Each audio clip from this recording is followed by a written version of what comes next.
News India देख रहे हैं आप। मैं हूं आपके साथ नैना शांडिल्य। बहुत स्वागत है आपका हमारे खास कार्यक्रम देवभूमि में। बुलेटिन की शुरुआत करेंगे। गैरसैंण में गैस सप्लाई को लेकर उठ रही चिंताओं के बीच सरकार ने स्थिति साफ कर दी है। आपको बता दें कि स्वास्थ्य मंत्री धन सिंह रावत ने जानकारी देते हुए बताया कि उपभोक्ताओं को घबराने की जरूरत नहीं है। केंद्र और राज्य सरकार दोनों स्तर पर हालात पर नजर रखी है और साथ ही उन्होंने लोगों से अफवाहों से बचने और अनावश्यक घबराहट न फैलाने की भी अपील की है। देखिए, पूरे प्रदेश में गैस सिलेंडरों की कोई कमी नहीं है और अफवाहों से हमको भी बचना चाहिए। सरकार जो है हर स्तर पे जो है, भारत सरकार भी, राज्य सरकार भी, किसी भी उपभोक्ता को कोई दिक्कत नहीं आने देगी। विश्व प्रसिद्ध कैची धाम में सुप्रसिद्ध गायक विशाल मिश्रा ने पहुंचकर नीम करोली बाबा के दर्शन कर उनका आशीर्वाद प्राप्त किया। नैनीताल जिले की शांत वादियों के बीच स्थित इस पवित्र धाम में पहुंचकर गायक ने आध्यात्मिक वातावरण का एक्सपीरियंस किया और खुद को सौभाग्यशाली बताया। वहीं दर्शन के बाद विशाल मिश्रा ने कहा कि उत्तराखंड में उन्हें कहीं भी यात्रा के दौरान असुविधा या फिर यातायात संबंधी समस्या का सामना नहीं करना पड़ा। उन्होंने कहा कि राज्य सरकार और प्रशासन की ओर से श्रद्धालुओं और पर्यटकों की सुविधा के लिए बेहतरीन व्यवस्था की गई है। सीताराम सबको। आज हम नीम करोली बाबा के दर्शन करने आए और हमारे सारे मित्रों ने बहुत मदद करी। सर लोगों ने हम आए और पूरी तरीके से इसको बहुत ही सुलभ बना दिया हमारे लिए। यहाँ की व्यवस्था बहुत कमाल है, बिल्कुल भी ट्रैफिक नहीं मिला हमें। इसके लिए मैं बहुत सारी शुभकामनाएं देना चाहूँगा उत्तराखंड सरकार को। रुड़की के लक्सर कोतवाली क्षेत्र के नगला खिताब गांव में पुरानी रंजिश के चलते बाइक सवार अज्ञात बदमाशों ने एक घर पर फायरिंग कर दी। फायरिंग के बाद इलाके में दहशत का माहौल बन गया। घटना पास में लगे सीसीटीवी कैमरे में कैद हो गई, जिसका वीडियो सोशल मीडिया पर वायरल हो रहा है। बताया जा रहा है कि बदमाशों ने एक युवक के घर को निशाना बनाकर ताबड़तोड़ फायरिंग की और मौके से फरार हो गए। घर की दीवारों पर गोली लगने के निशान भी साफ दिखाई दे रहे हैं। पीड़ित की तहरीर पर पुलिस ने आरोपियों के खिलाफ मुकदमा दर्ज कर लिया है और एसपी देहात शेखर चंद्र सोयाल के उन्होंने बताया कि दोनों पक्षों के बीच पहले से विवाद चल रहा था और फिलहाल पुलिस पूरे मामले की जांच कर रही है और आरोपियों की तलाश में जुटी है। जो घटनाक्रम आप बता रहे हो लक्सर थाना क्षेत्र का है, उसमें जो जिसके घर पे फायरिंग हुई और जो फायरिंग करने वाले नेम्ड लोग हैं जिस पे पुलिस लगी और एक तक टीम की हमारी पुलिस टीम की पहुंच हो चुकी है। क्योंकि आपस में लड़ते रहते हैं और पहली बार फायरिंग वाला प्रकरण हमारे संज्ञान में आया है, तो एफआईआर सेम डे कल हो चुकी थी। टीमें लगी, जल्दी हम उनको अरेस्ट करेंगे। नैनीताल में किसान दिवस के अवसर पर एक गोष्ठी का आयोजन किया गया। कृषि और कृषक कल्याण विभाग की ओर से कोटाबाग ब्लॉक सभागार में आयोजित की गई कार्यक्रम में क्षेत्र के प्रधान बीडीसी सदस्य सहित सैकड़ों किसानों ने प्रतिभाग किया। किसान दिवस का आयोजन जिले के सीडीओ अरविंद पांडे की अध्यक्षता में किया गया। कार्यक्रम में मुख्य अतिथि के रूप में किसान मोर्चा के प्रदेश अध्यक्ष महेंद्र सिंह नेगी मौजूद रहे, जबकि विशिष्ट अतिथि के रूप में ब्लॉक प्रमुख मनीषा जंतवाल ने शिरकत की। वहीं कार्यक्रम में मौजूद किसानों ने आरोप लगाया कि जैविक खेती के नाम पर दिए जा रहे बीजों से उन्हें कोई लाभ नहीं मिल पा रहा है, बल्कि कई जगहों पर फसल खराब हो रही है। किसानों का यह भी कहना था कि कई बार कृषि अधिकारी फोन तक नहीं उठाते हैं, जिससे उनकी समस्याओं का समाधान नहीं हो पाता है। किसान दिवस के रूप में आज जो कोटाबाग में आयोजन किया गया था, तो सर्वप्रथम मैं यहाँ के बीडीओ और जो कृषि अधिकारी हैं हमारे मुख्य कृषि अधिकारी, उनको धन्यवाद भी ज्ञापित करूंगा। और मैं स्वयं उपस्थित इसलिए हुआ कि जो हमारे सबसे निचले स्तर पे काम करने वाले लोग हैं, जो ग्राउंड रूट पे काम करते हैं, जो हमारे उदर पूर्ति की सबसे पहले जो व्यवस्था करते हैं अन्नदाता, उनका विषय है, तो हम लोगों को उसमें आना चाहिए और इसलिए मैं स्वयं आया यहाँ पे। और उनकी जो समस्याएं हैं, देखिए आज से नहीं, ये चूंकि कृषि जो हमारे यहाँ है कभी जुआ कहा जाती थी, लेकिन आज की डेट में विज्ञान ने काफी हद तक उन समस्याओं से जो जूझने में, हमें निपटने में हमें सक्षम बनाया है। किसान दिवस बना दिया जब ये कृषक बंधु बैठक होते थे, जिसमें समस्त विभाग आते थे जिनसे किसान रिलेटेड है, जैसे सिंचाई विभाग, वन विभाग अन्य विभाग जितने भी हैं वो यहाँ पर आते थे, उनके पास समस्या रखी जाती थी, उसका निराकरण विभागों के द्वारा किया जाता था। मगर आज किसान दिवस के नाम पर सिर्फ लेक्चरबाजी हुई और कुछ नहीं हुआ। यहाँ खाली पेपर पकड़ लिया, उसके बाद क्या होगा क्या नहीं होगा किसी पर कोई आश्वासन नहीं दिया गया। आपके द्वारा क्या समस्या दी गई? हमारे द्वारा सबसे पहली समस्या की अमेरिका के साथ जो डील हुई है वो बिल्कुल गलत है, किसान मर जाएगा, इसमें देश के साथ धोखा किया गया है जो ये डील हुई है, तो इसका हम विरोध करते हैं। अगर हमें जरूरत पड़ी तो हम आंदोलन भी करेंगे। खबर देहरादून से है, जहां एएनटीएफ और एसटीएफ ने नशे के खिलाफ बड़ी कार्रवाई की है, जहां पुलिस ने कार्रवाई कर एक तस्कर को गिरफ्तार किया है और उसके कब्जे से भारी मात्रा में हेरोइन भी बरामद की गई है। आगे की कार्रवाई में फिलहाल पुलिस जुटी हुई है। वहीं बरामद हेरोइन की अंतर्राष्ट्रीय कीमत करीब 42 लाख रुपए बताई जा रही है। आपको बता दें, ड्रग्स फ्री देवभूमि अभियान के तहत एसटीएफ ने बड़ी कार्रवाई की है।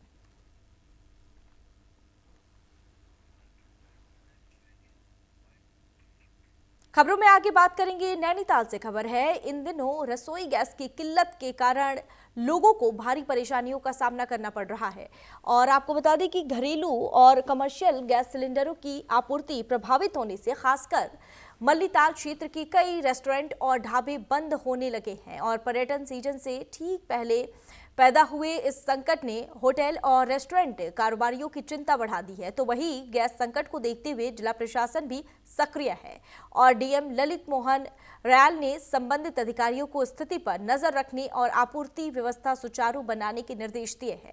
साथ ही लोगों से अफवाहों पर ध्यान नहीं देने और संयम बनाए रखने की अपील भी की गई है।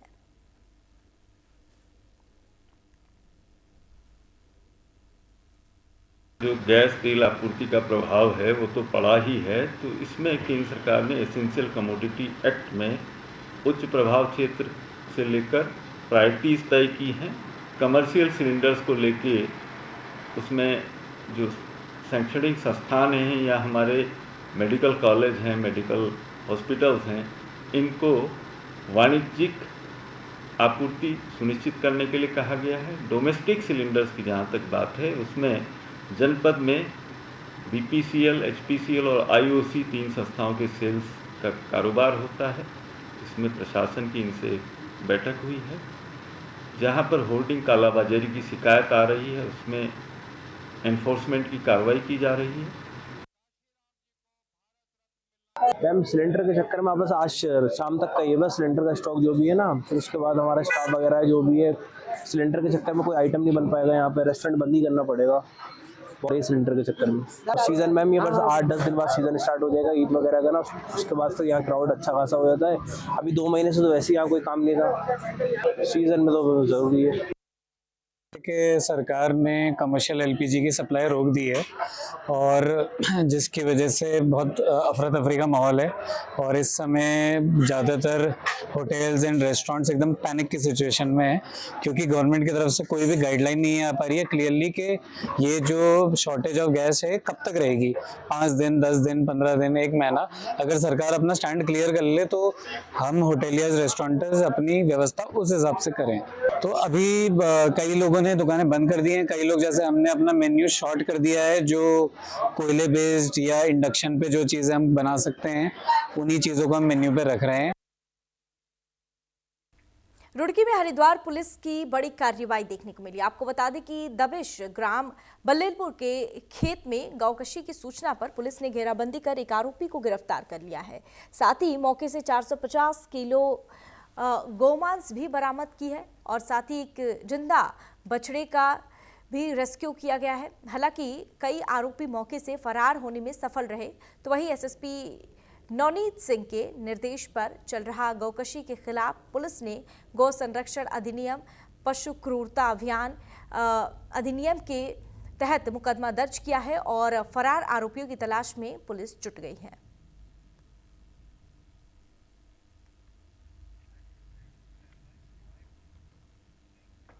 खबरों में आगे बढ़ेंगे। खबर रुड़की से है, जहां बारात की कार की चपेट में आया 10 साल का बच्चा और गंभीर रूप से घायल हो गया। आपको बता दें कि नशे की हालत में युवक कार से स्टंट करने लगे और तभी पास में खेल रहा एक मासूम टायर के नीचे आ गया। जिसके बाद गुस्साए ग्रामीणों ने कार पलट दी और बारात को घेर लिया।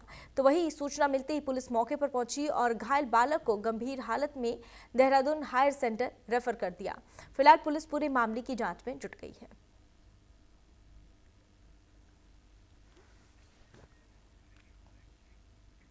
और खबर रुड़की से है, जहां गैरसैंण से लौट रहे लक्सर विधायक मोहम्मद शाहजाद का वाहन यूकेडी कार्यकर्ताओं ने रोक लिया और राजधानी गैरसैंण के मुद्दे पर सरकार पर दबाव बनाने की मांग को लेकर जमकर हंगामा किया। हालांकि पुलिस ने स्थिति संभालते हुए कार्यकर्ताओं को हटाया, लेकिन कुछ देर तक सड़क पर अफरा तफरी का माहौल बना रहा। बाद में यातायात सामान्य हो गया।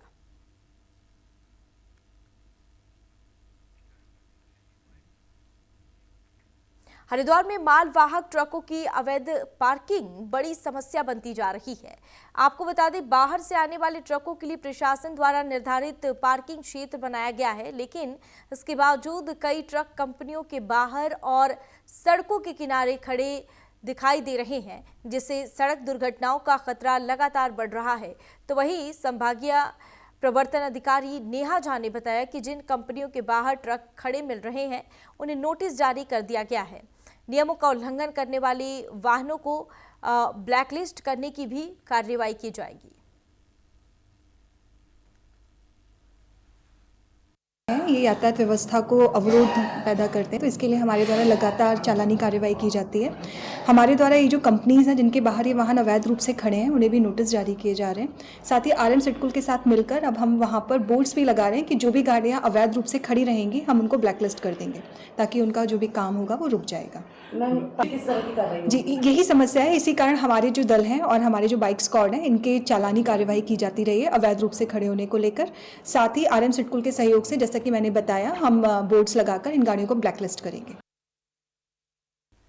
देहरादून में एलपीजी गैस के अवैध संग्रहण और कालाबाजारी पर जिला प्रशासन ने सख्ती बढ़ा दी। आपको बता दें कि जिलाधिकारी सवीन बंसल ने स्पष्ट निर्देश दिए हैं और कहा कि गैस का अवैध भंडारण, कालाबाजारी या फिर अवैध रिफिलिंग पाए जाने पर आवश्यक वस्तु अधिनियम 1955 और बीएनएस के तहत सख्त कार्रवाई करते हुए सीधे जेल भेज दिया जाएगा। साथ ही गैस वितरण से जुड़ी शिकायतों के समाधान के लिए कंट्रोल रूम भी स्थापित किया गया है, जहां आम लोग अपनी शिकायत दर्ज करा सकेंगे।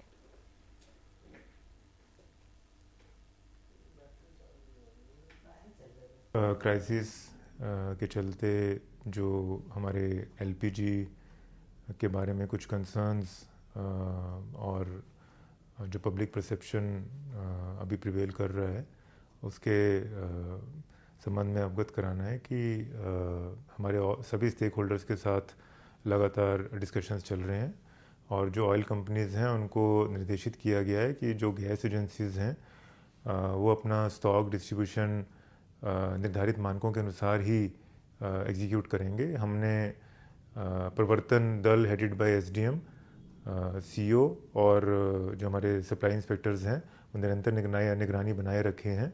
कहीं पर भी कोई इनपुट आता है हमारे होर्डिंग का, ब्लैक मार्केटिंग का या डाइवर्जन का, तो उस पर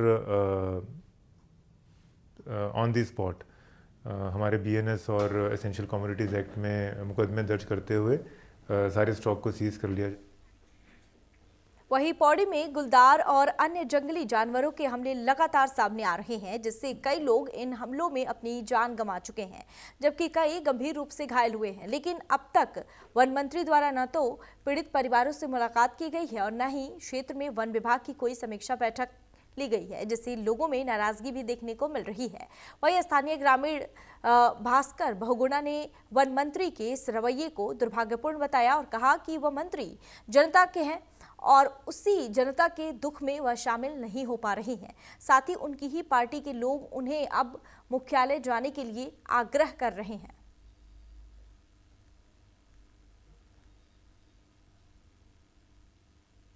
संवेदनहीन तरीका है जिस प्रकार से आप लगातार देखिए, उनके ही गृह क्षेत्र में 5 मौतें अभी तक हो चुकी हैं और उसके बाद भी उनके कानों में जूं तक नहीं रेंग रही है।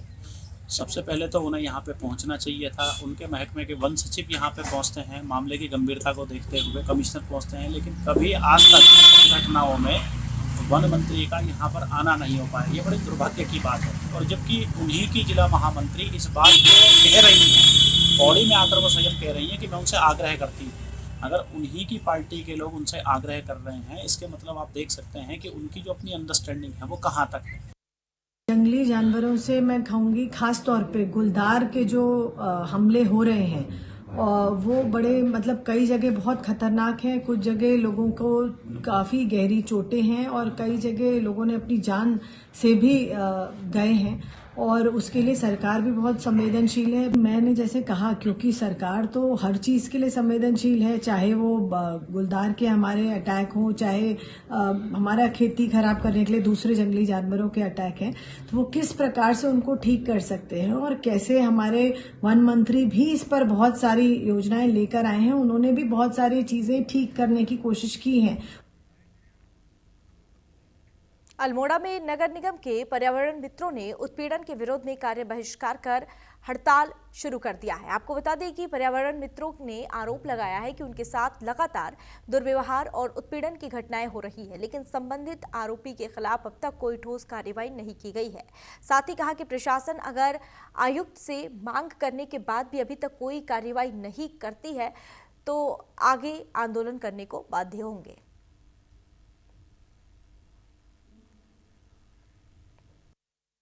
ये पर्यावरण जो मित्र है हमारे कुछ समय पहले भी धरने में बैठे हुए थे और इसमें जो है एक व्यक्ति विशेष के द्वारा इनके खिलाफ कंप्लेन की गई थी, तो उसी के खिलाफ धरने बैठे हैं। तो जब पहले हमारी वार्ता हुई थी तो 12 तारीख तक इन्होंने कहा था कि अगर कुछ नहीं होगा तो 12 तारीख से धरने बैठेंगे, लेकिन उस समय ये बात मान गए थे।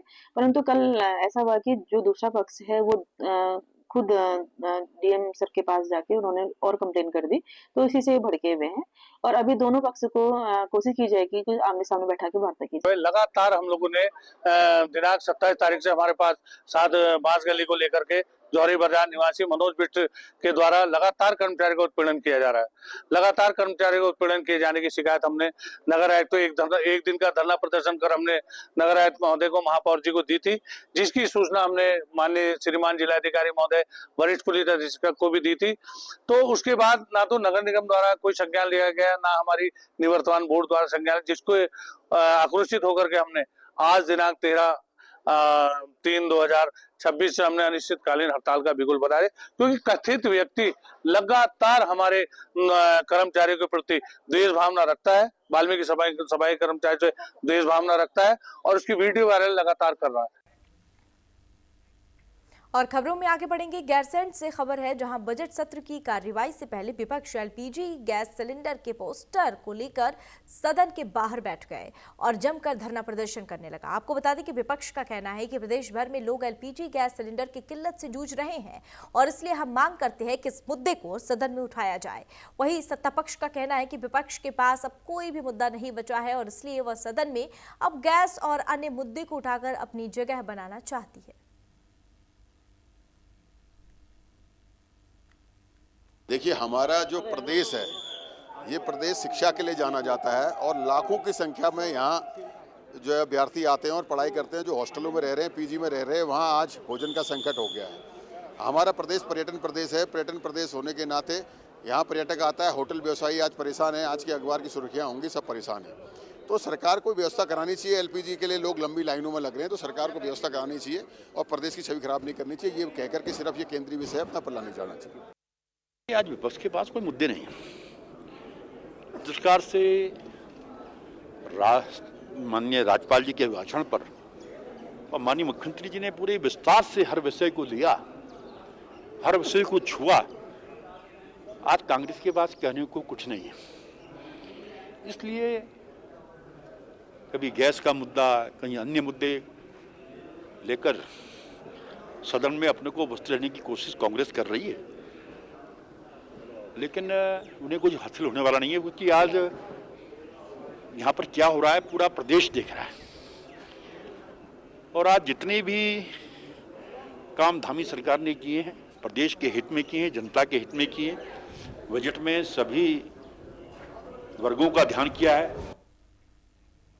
देवभूमि के इस खास बुलेटिन फिलहाल के लिए बस इतना ही। मुझे दीजिए इजाजत। देखते रहिए न्यूज़ इंडिया।